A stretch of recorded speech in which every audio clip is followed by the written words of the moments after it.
May 3rd, 1993, 4:30 in the afternoon, Westlake, Los Angeles. Westlake v Los A Angeles. mother stands at a third floor window. Smoke fills the hallway behind her. Two children in her arms.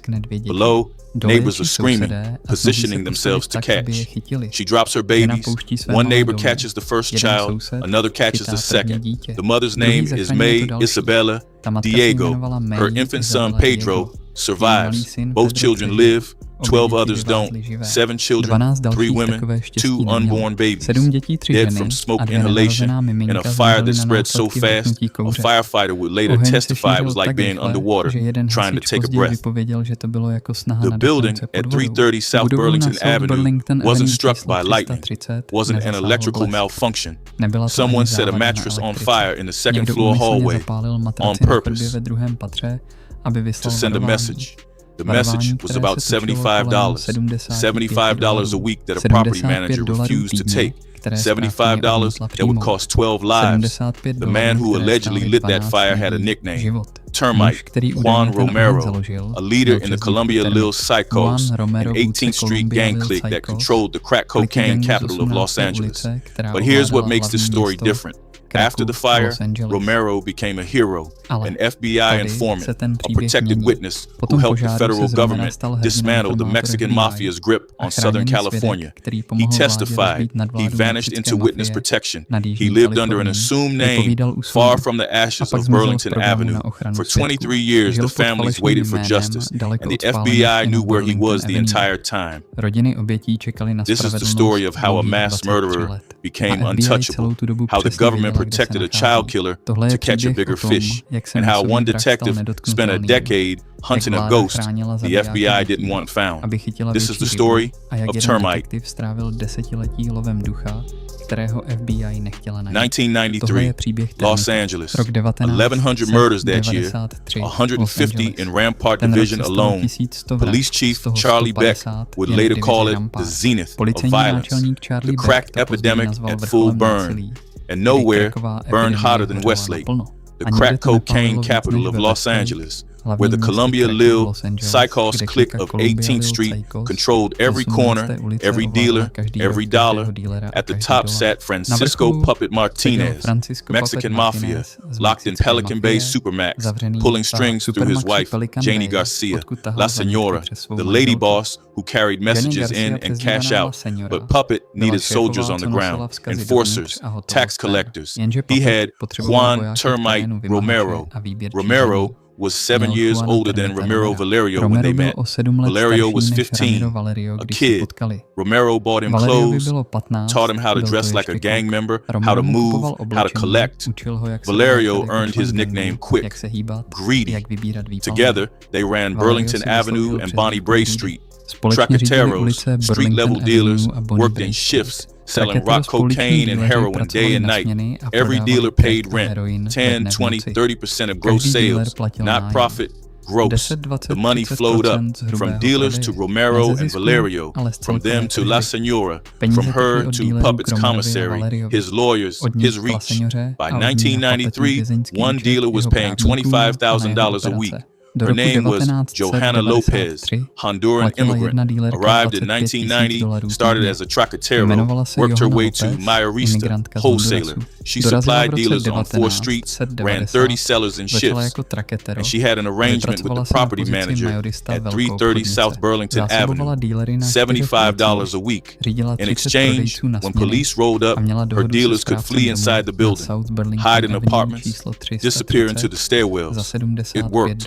Until the manager got fired. The new manager didn't take bribes, called the police, changed the locks. Lopez's profits collapsed. She met Romero and Valerio at a pool hall, asked for a rent reduction. They walked to Bonnie Bray, asked the dealers directly. Business was down. Romero told Lopez he'd take care of the problem. First, they beat the manager, sent enforcers to rough her up, intimidate her into backing off. It didn't work. According to trial testimony from the wife of gang member Anthony Coco Zaragoza, that's when Ramiro Valerio said the quiet part out loud. We should do a little fire, a fire to scare them. May 3rd, 1993. Oheň, co je vidět. That morning, Johanna Lopez testified. Juan Romero gave her a warning. Better leave here because this thing is going to get hot. 4:30 in the afternoon, late spring, hot day in Westlake. The property manager at 330 South Burlington Avenue was moving furniture. A mattress sat in the second floor hallway right outside her apartment. Someone set it on fire.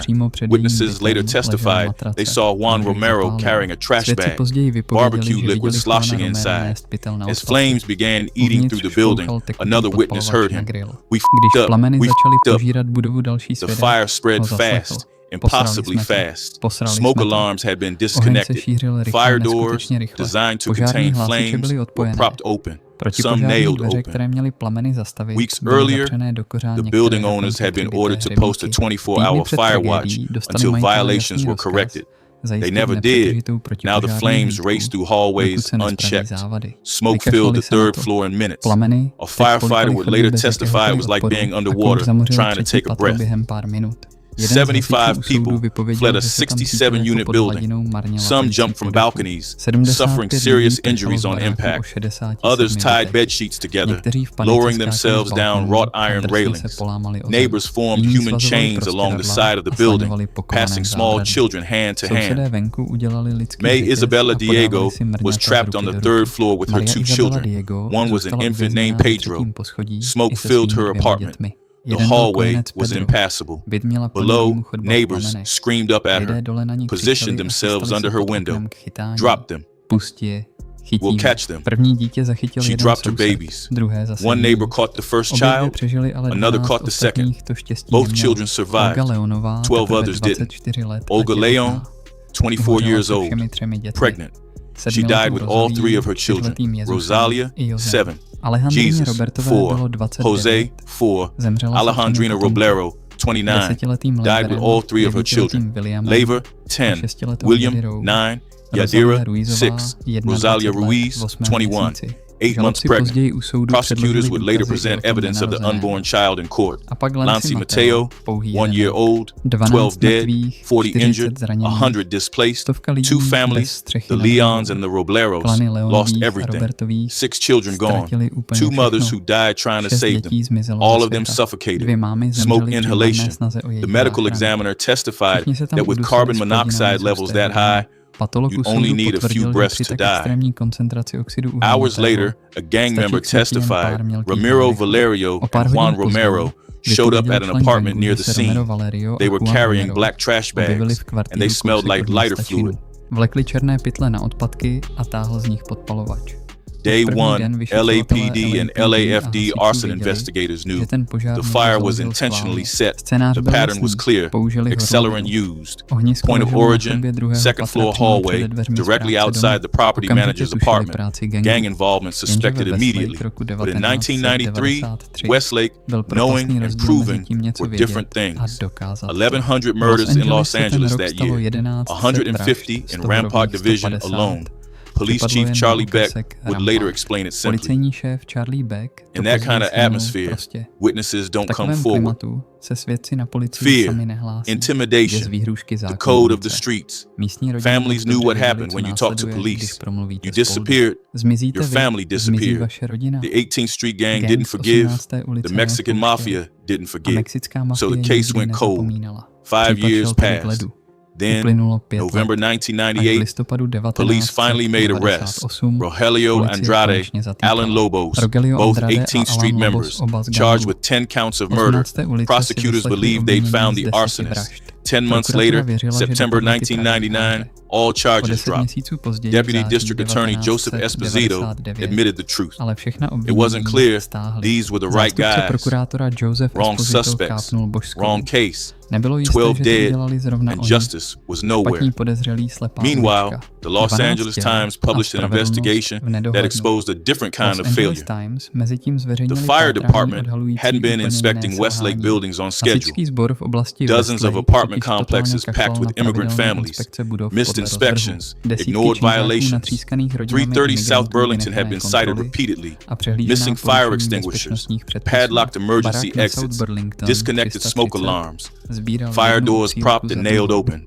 Weeks before the fatal fire, the owners had been ordered to post a 24-hour fire watch until violations were corrected. They ignored it. The city didn't follow up. 12 people died. After the Burlington fire, reforms came fast. Computerized inspection systems, additional inspectors assigned to Station 11 in Westlake, new protocols. Too late for Olga Leon and her 3 children. Too late for Alejandrina Roblero and hers. Too late for the babies who suffocated in their mother's arms. The case stayed cold for 14 more years. But here's what investigators didn't know in 1999. The real arsonists, Juan Romero and Ramiro Valerio, weren't hiding. They weren't on the run. They were working for the FBI, wearing wires, recording conversations, testifying in federal court against the Mexican Mafia, and the FBI knew exactly where they were. Romerův starší brácha zemřel, Ismael Valerio.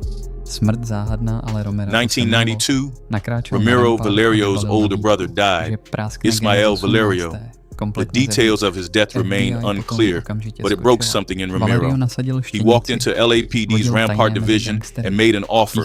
He'd give them the 18th Street gang, all of it, from the inside. The FBI saw opportunity. Valerio started wearing a wire, introduced undercover officers to gang members, helped the Bureau tap the phones of Janie Garcia, Puppet Martinez's wife La Senora, the woman who carried orders from Pelican Bay Supermaxu to the streets. In one recording, Valerio described his position clearly.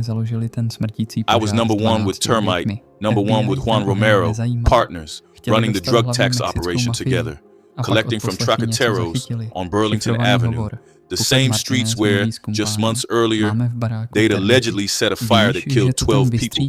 The FBI didn't care about that fire. They wanted the Mexican Mafia. Then the wiretaps caught something. Coded conversation. Puppet Martinez talking to associates. Does the house have termites? You know they have fumigated it. But I don't know. Do you think the termites are back? FBI agents translated the code. Martinez was asking about Juan Romero, whether Termite was cooperating with law enforcement, whether he needed to be fumigated, eliminated. Romero wasn't cooperating yet, but when he learned Puppet had ordered his death, he made a choice. He flipped two mass murderers, both now protected witnesses, both working for the federal government. 1999, federal prosecutors filed a massive racketeering indictment. Francisco Puppet Martinez, his wife, Janie Garcia, Anthony Coco Zaragoza, Juan Romero, 21 others, 25 defendants total. The star witnesses, Ramiro Valerio and Juan Romero, the men who set the fire testified against their former boss, detailed the extortion, the drug trafficking, the violence, everything. 2002, Puppet Martinez, convicted, life in prison plus 60 years. Dozens of Columbia Lil Cycos members went down with him, sentenced to federal time based on testimony from Valerio and Romero. The FBI called it a major victory against the Mexican Mafia, a successful dismantling of one of LA's most violent gang cliques. What they didn't call it was justice for Olga Leon, or Alejandrina Roblero, or the 7 children who suffocated on Burlington Avenue. After the trial, both informants vanished into witness protection. Ramiro Valerio bounced between jobs, movie theaters, Starbucks, eventually a Rite Aid in Santa Clarita, living under his real name, Free. Juan Romero disappeared more completely. Phoenix, Arizona, new identity, federal protection, the government's reward for helping them cage a Mexican Mafia shot caller. 12 people dead, 2 men responsible, and the FBI made sure they'd never face charges. 2013, 20 years after the fire, LAPD Robbery Homicide Division assigned the Burlington case to Detective Mitzi Roberts, 25-year veteran, the detective who caught Samuel Little, the FBI's most prolific serial killer, 93 victims across America. Michael Connolly based his character Detective Renee Ballard on her. She consulted on the BOSSÜ series. solved impossible cases, but this one was personal. Roberts interviewed a man who lived at 330 South Burlington in 1993. He told her about a little girl who came to his apartment the afternoon of the fire. The girl was returning a pot, a large cooking pot her mother had borrowed to make tamales, but the pot wasn't empty. The family had filled it with tamales, a thank you gift. The man accepted the pot. The girl left. An hour later, the building was burning. After the fire, the man asked about the girl, wanted to know if she'd survived. She hadn't. Detective Roberts made a promise. Find who killed that little girl. But immediately, she hit a wall. The FBI. Roberts knew Valerio and Romero were prime suspects. She knew they'd been informants in the Martinez case. She requested their files. The Bureau refused. Roberts would later testify about what happened next. We were met with roadblocks every step of the way. There were deliberate attempts to not allow us access to information. Deliberate attempts, the FBI protecting their informants. Even though those informants had allegedly murdered 12 people, including 7 children, Roberts pushed harder, made formal requests, went up the chain. Finally, after years of resistance, the FBI turned over the files.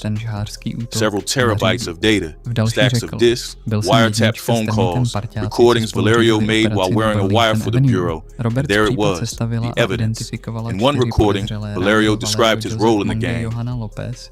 From top to bottom, from business to everything, proving he had the authority to order the arson. In another, he said, I was number one with termite, partners, equals, running the Burlington Avenue operation together. Roberts built her case, identified 4 suspects, Ramiro, Valerio, Joseph Monge, Johanna Lopez, and Juan Romero. February 3rd, 2017.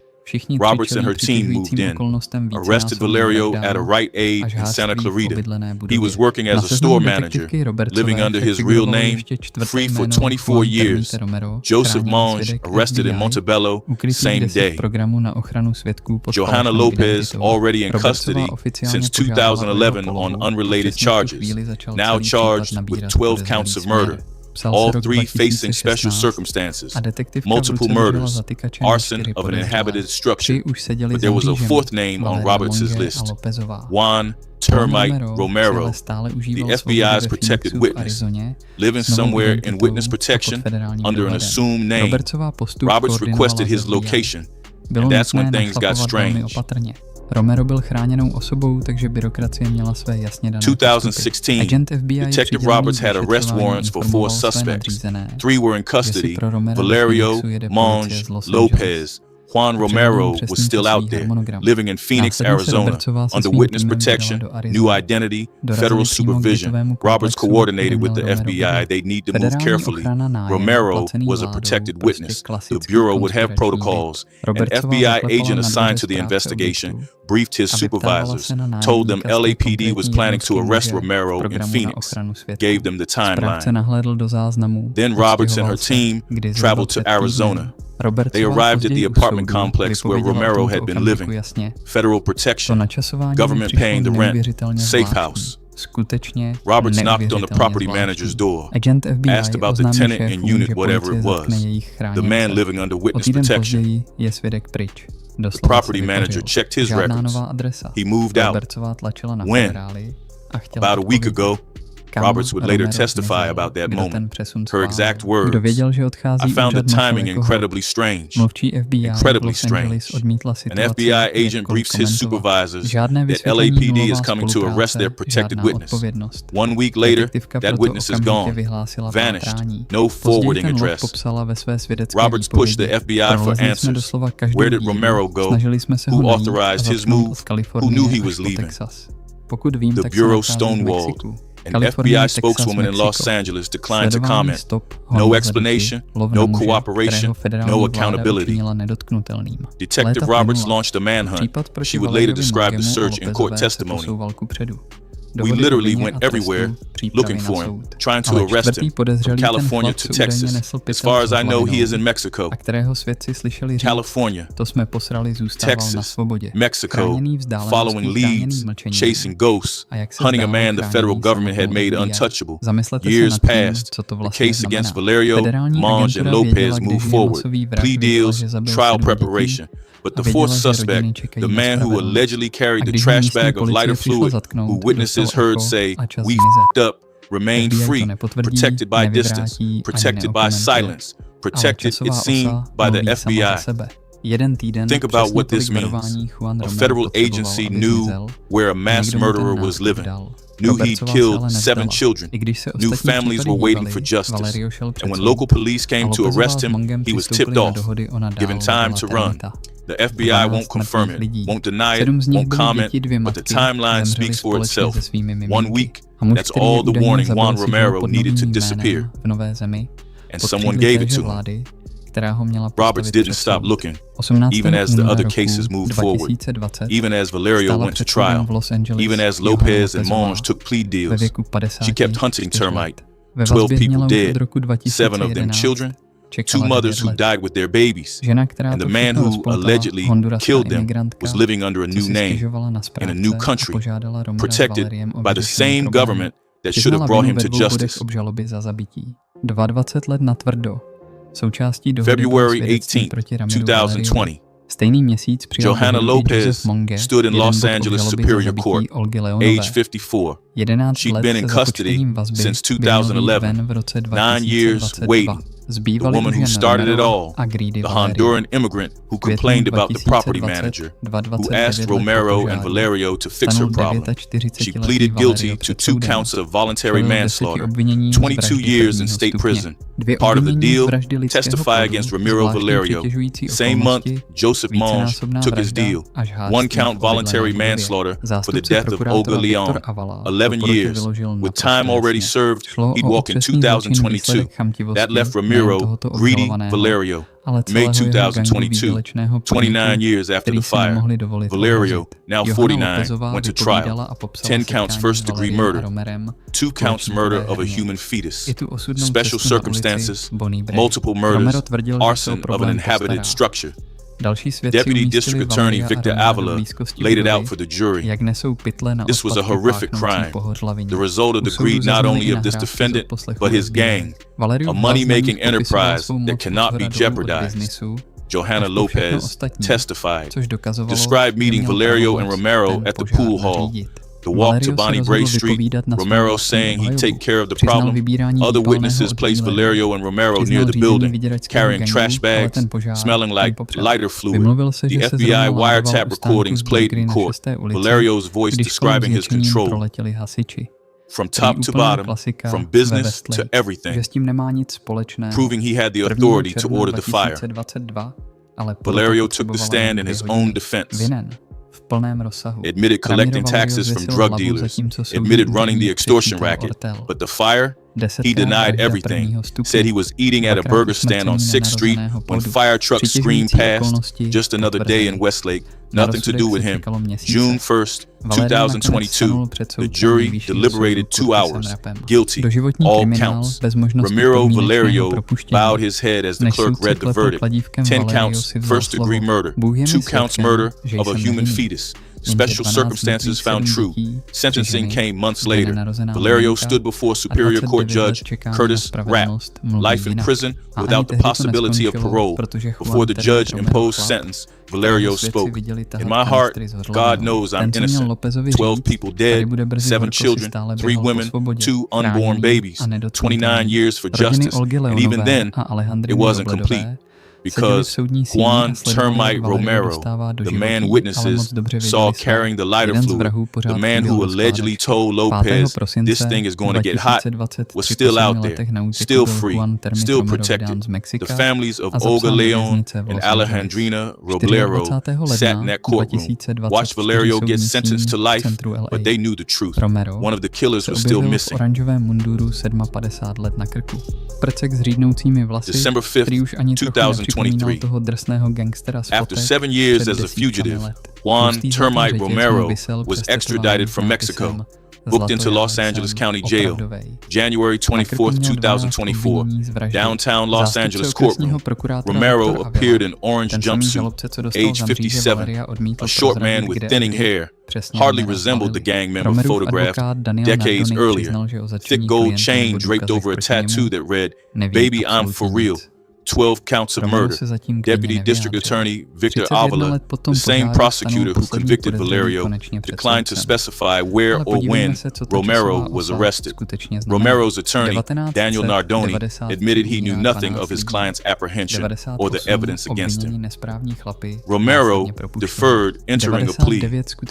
31 years after the fire, the last suspect finally stood before a judge. But here's what that timeline really means. 1993, 12 people die, 98, wrong men charged, released 99, the real killers, Valerio and Romero, testified for the FBI against Puppet Martinez. 2002, Martinez convicted, life plus 60 years, based on testimony from the men who murdered 12 people. 2011, Lopez arrested on unrelated charges. 13, Detective Roberts reopens the case.